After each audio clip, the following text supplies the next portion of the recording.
जय महादेव, जय माता तारा।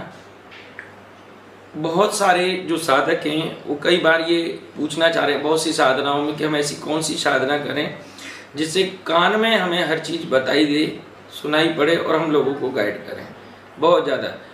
और गजब की बात यह है कि कल से अब तक 133 मेंबर्स ने एक ही क्वेश्चन किया है कि कान में बोलने वाली जो साधना है जिसके बारे में बहुत कुछ ज़्यादा कहा और बताया जाता है, उस साधना के विषय में आप हमें बताइए।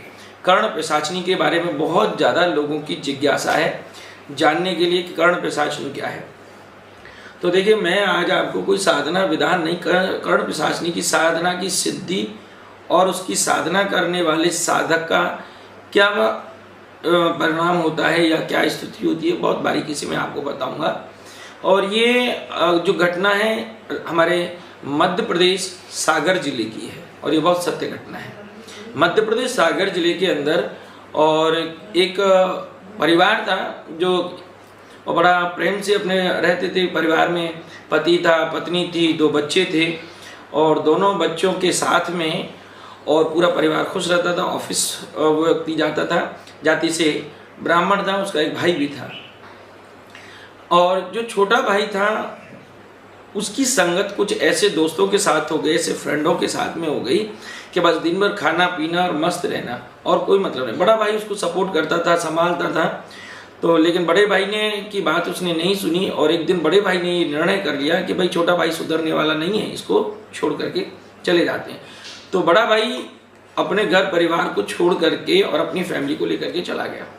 इधर जो छोटा भाई है, वो छोटा भाई इतना नशे की लत में डूब गया, इतना डूब गया कि गांव का जो घर था उसके फ्रेंडों ने बेच दिया। लेकिन गांव वाले में कुछ अच्छे जो लोग थे, उन लोगों ने मन में विचार बनाया कि भाई इस बच्चे का कि जो फादर थे उनका बहुत बड़ा एहसान रहा है गांव के ऊपर, तो चलो इसे हम एक बार नशा मुक्ति केंद्र में भर्ती कर देते हैं।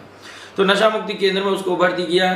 2-3 महीने बाद जब थोड़ा उसका दिमाग ठीक हुआ और दिमाग ठीक होने के बाद में जब उसको समझ आई कि अरे यार, मैंने तो बहुत कुछ अपना बड़ा नुकसान कर लिया, यानी मेरे परिवार से मेरे पिता भी खत्म हो गए, मेरी भाई भी मेरे से अलग हो गया, भाभी बच्चे सब अलग हो गए। इस तरीके से वो चला सोचने लगा कि अब क्या करें। तो वहाँ से वो जब लौटा तो गांव में जब आया तो सारे फ्रेंड उसकी प्रॉपर्टी बेच करके भाग चुके थे, कोई भी उसके पास नहीं था। दूसरा, उसी समय पर एक फ्रेंड और था जो कहीं तक ठीक था और उसने वो मिला, उससे बातें हुई तो उसने सारी अपनी बात बताई। तो कहा कि अब सब तेरा कुछ बिक चुका है, अब तेरे पास कुछ भी बचा नहीं है, तो क्या करना चाहिए। तो उस फ्रेंड ने कहा कि तू अब शैतान को प्रसन्न कर ले, तू शैतान की साधना कर ले। तो उसने कहा कि मैं शैतान के बारे में कुछ नहीं जानता। तो उसने कहा भगवान से तो जमाना मांगता है और भगवान सबको दे रहे हैं, भगवान सबको देते रहते, तो भगवान की टेबल पे बहुत सारी फाइलें हैं, पता नहीं तेरी फाइल का नंबर कब आए और कब पास हो, इससे अच्छा तू शैतान की साधना कर ले। तो उसने कहा कि कैसे होगी, क्या होगा। तो उसने कहा कि देख भाई, तू ब्राह्मण है लेकिन अगर शैतान की साधना करेगा तो तुझे नॉनवेज खाना पड़ेगा, मांस खाने पड़ेगा और ऐसी ऐसी चीज़ों का भी सेवन करना पड़ेगा जो नहीं की जाती है। तो उसने कहा मुझे कोई फ़र्क नहीं पड़ता, मैं कर लूँगा कि ठीक है। तो उसने कहा कि भाई इसकी साधना ऐसी जगह पे होती है जहाँ इंसान ना आए, वीरा ना हो, कि मुझे इस पर भी कोई फ़र्क नहीं पड़ता कि ठीक है। लेकिन उस दोस्त ने पूछा कि भाई मैं शैतान को प्रसन्न कर दूँगा तो उसके बाद में मुझे प्रॉफिट क्या है, फ़ायदा क्या है, ये तो मुझे बता। तो जैसे उस दोस्त ने बात सुनी और सुनकर के कहा कि अगर तू शैतान को प्रसन्न करता है जिसका नाम है कर्ण पिशाचनी, उस पिशाचनी की एक बहुत बड़ी खास बात है कि जो कुछ भी होगा वो सब तुम्हारे कान में बताएगी। लेकिन शर्त एक है कि क्या, कि वो तुम्हारी पत्नी की तरह रहेगी, तुमसे शादी कर लेगी, विवाह कर लेगी। और ख़ास बात शर्त ये होगी कि तुम फिर संसार में किसी और संसार की औरत या लड़की से तुम शादी नहीं कर सकते। तो उसने कहा कि यार मैं शादी नहीं कर सकता, मैं तो कर लूँगा कि नहीं, अगर तूने किया तो वो तुझे मार देगी। कि ठीक है, मुझे इस बात की भी कोई चिंता नहीं, जब मैं वो मेरे से शादी कर लेगी तो मुझे किसी की ज़रूरत नहीं है, रिक्वायर नहीं है, तो मैं आराम से उसी के साथ शादी करके रहूँगा। कि और क्या है कि जब तेरे पास जो लोग आएंगे, जब तू उनके बारे में सब कुछ जानता होगा, सब कुछ बताएगा पहले से, तो वो तेरे ऊपर जो चाहेंगे वो करेंगे, इतना विश्वास करेंगे, तुझे मानेंगे, सम्मान देंगे, पूजा करेंगे, पाठ करेंगे, इस तरीके से उसको बहुत अच्छा। तो उसने कहा कि इसका क्या विधान है।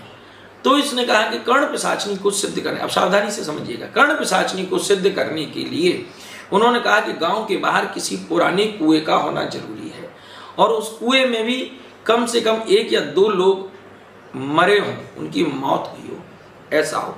और कर्ण पिशाचनी की अगर सही तरीके से पूरी सिद्धि करनी है तो उसके लिए 54 मुंड की माला होना जरूरी है, यानी इंसान के 54 खोपड़ी की माला होना बहुत जरूरी है। तो उसने कहा कोई बड़ी बात नहीं, वो भी मैं व्यवस्था बना लूँगा। और उसने अपने फ्रेंड की बात मान करके और कर्ण पिशाचनी की साधना शुरू की।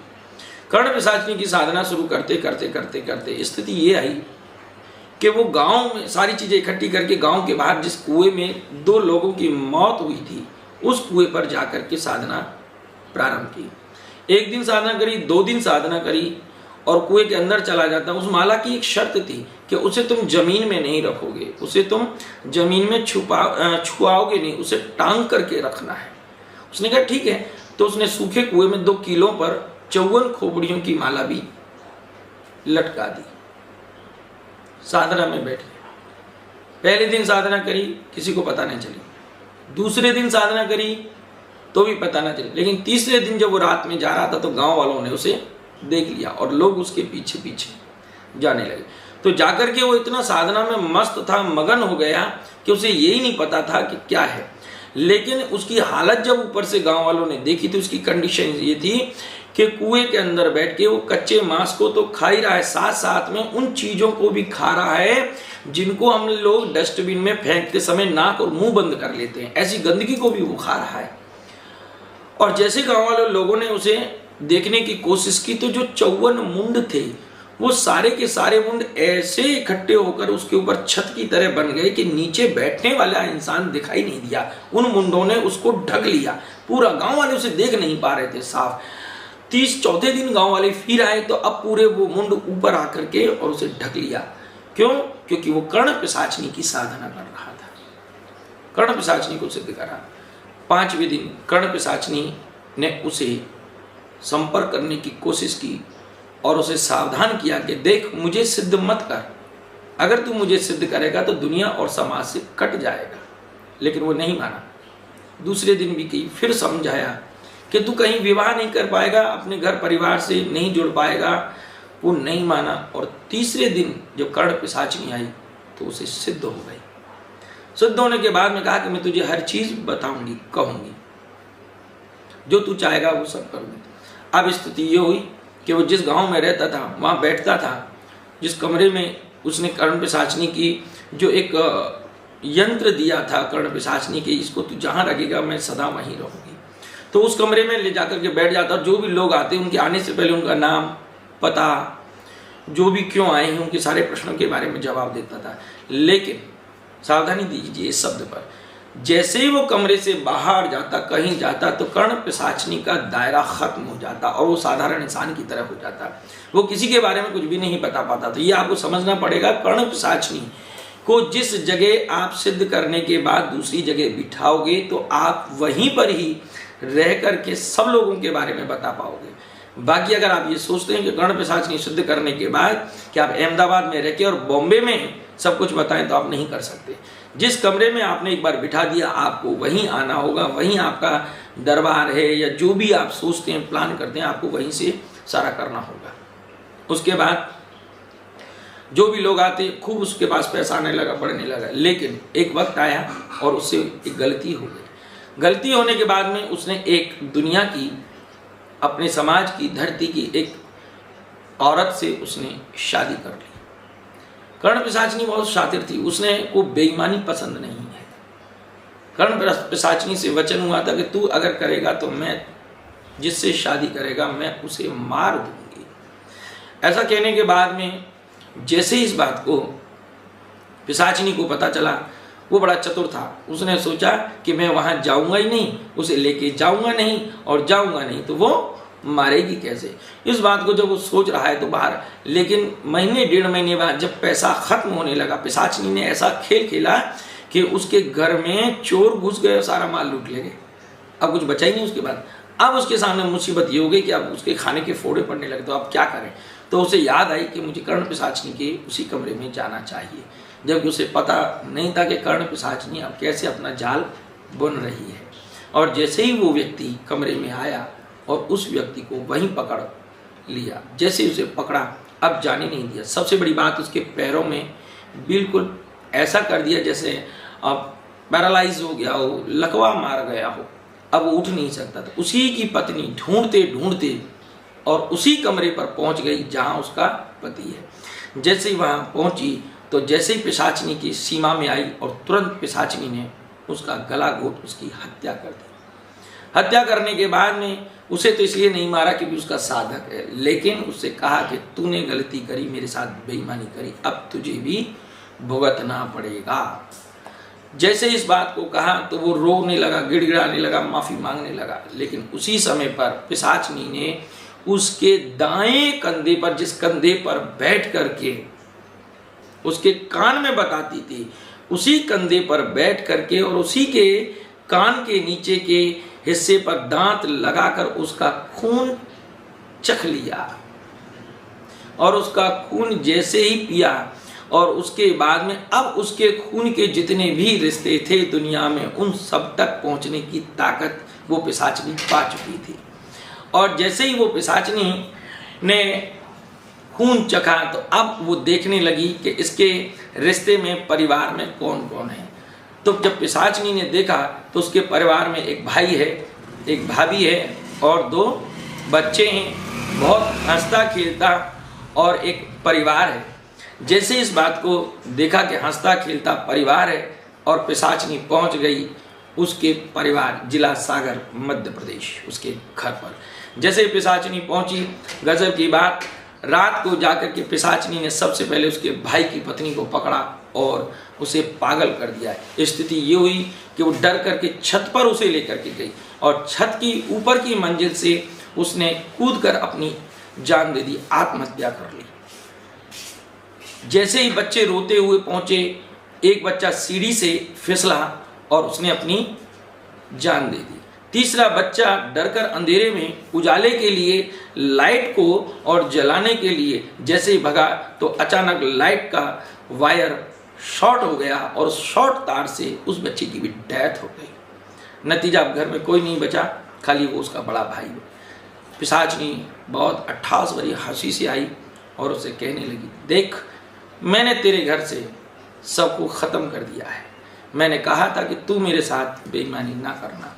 मैंने अब तेरे घर को, औरत और तेरे वंश के का विनाश कर दिया, विहीन कर दिया। अब तुझे कुछ मिलने वाला नहीं है और मैं बहुत जल्दी तेरे भाई को भी ख़त्म कर दूंगी। और ऐसा ही हुआ।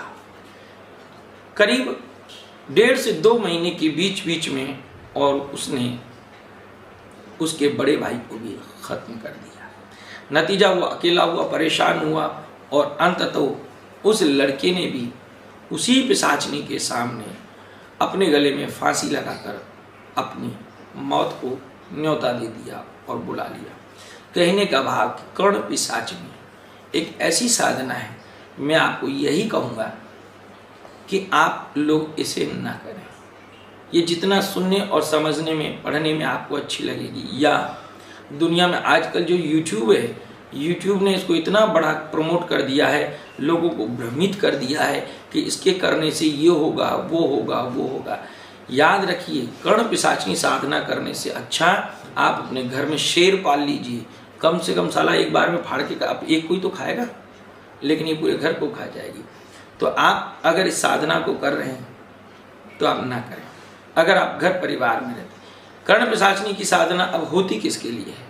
कर्ण पिशाचिनी की साधना कपालियों के लिए होती है। कर्ण पिशाचिनी की साधना अघोरियों के लिए होती है। कर्ण पिशाचिनी की जो साधना है वो सर्वभंगियों के लिए होती है।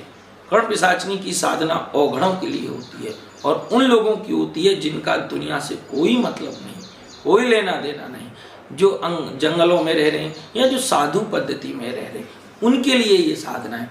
गृहस्थी घर में रहने वाले लोगों को कभी ये साधना नहीं करनी चाहिए। तो कर्ण पिशाचिनी या कान में बोलने वाली जो भी साधना है, चाहे वो ब्रह्म साधना है, चाहे वो सन्यासी साधना है, क्योंकि ब्रह्म भी आप सोच रहे हैं कि देवता है, नहीं, ब्रह्म हनुमान का प्रेत होता है। माना कि वो संत प्रवृत्ति है, लेकिन होता तो प्रेत ही है। ऐसे ही सन्यासी साधना जो होती है वो भी एक प्रेत है, लेकिन कर्ण पिशाचनी पिशाच है तो वो मौत देगी। ब्रह्म और सन्यास गलती अगर हो जाए तो वहाँ पे भी आपको दंड मिलेगा।